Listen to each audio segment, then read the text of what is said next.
In the previous video, we looked at how we can use the tf.math.approx max k. In this case, we'll look at approx min k. And as usual, we'll import the libraries NumPy and TensorFlow. And for the data, we'll create two tensors, x and y.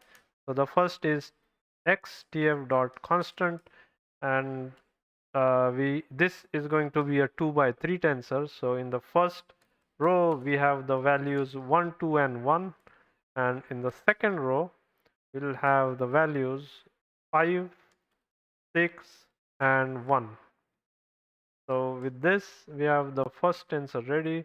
Let's copy this and create the second tensor y, and in the tensor y we have the values 1, 1 and 4, 1, 1 and 4, and in the second line or the second row we have the values of 1, 6 and 1.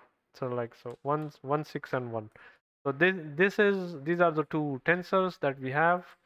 Change this to y, and as before, to use these we are going to create the MIPS function, and for that we'll use the decorator at tf.function git underscore compile is equal to true, and def mips x comma y comma k is equal to 2. We'll set the default value of k as 2, and then we'll calculate the dist is equal to tf dot insum. And essentially what we are doing here is taking a dot product of two matrices, one with I number of rows, k number of columns, another one with j number of rows, k number of columns, such that the resulting output is going to be I number of rows and j number of columns. So that's the format in which we need to specify the string, and after that we specify what tensors we are going to use, x comma y, and then we get the dot underscore product, and idx is equal to tf dot math dot approx min k, min underscore k, dists comma k is equal to k, and we'll return from this function dists dot underscore product and the index. So with this we can then print the values. So why don't we print the values right in the same cell? The this dot underscore products neighs neighbors is equal to mi, we don't need that comma, is equal to mips x comma y comma k is equal to 1, and finally we can print these this comma, then we have the next set of values on the new line, products comma another set of values in a new line, and neighbors, and we should see the output. So here is the output we have.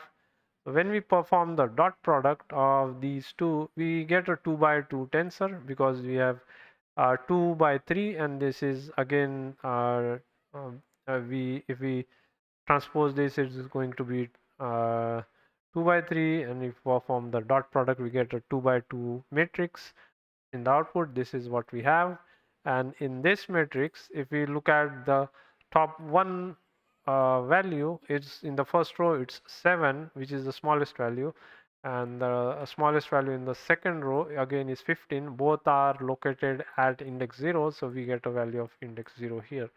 If we were to use a higher value of k, we could try doing that. Let's change this to, let's say, a value of 10.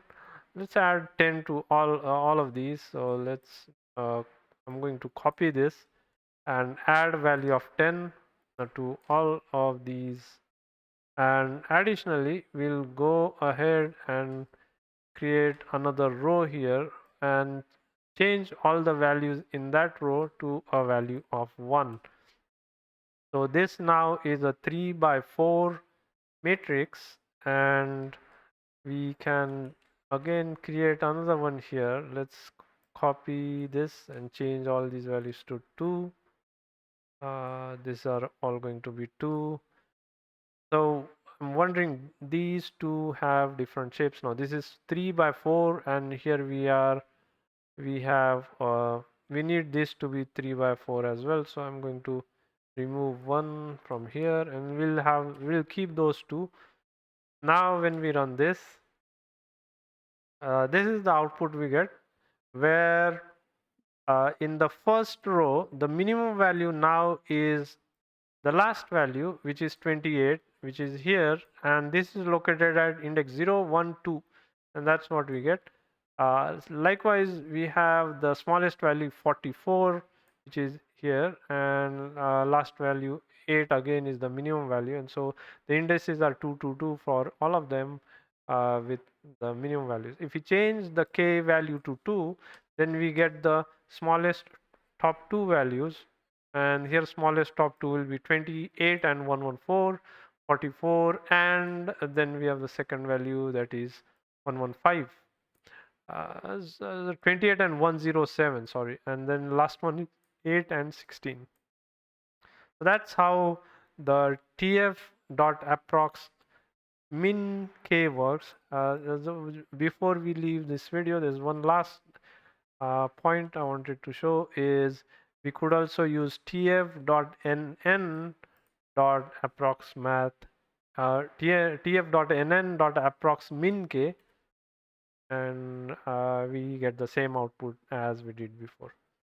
So that was it for this video. If you have any questions, comments, or suggestions, please do let me know in the comment section below. I hope to see you all in the next video. Please like, share, and subscribe. It helps me stay motivated to create more content for you all. Thank you.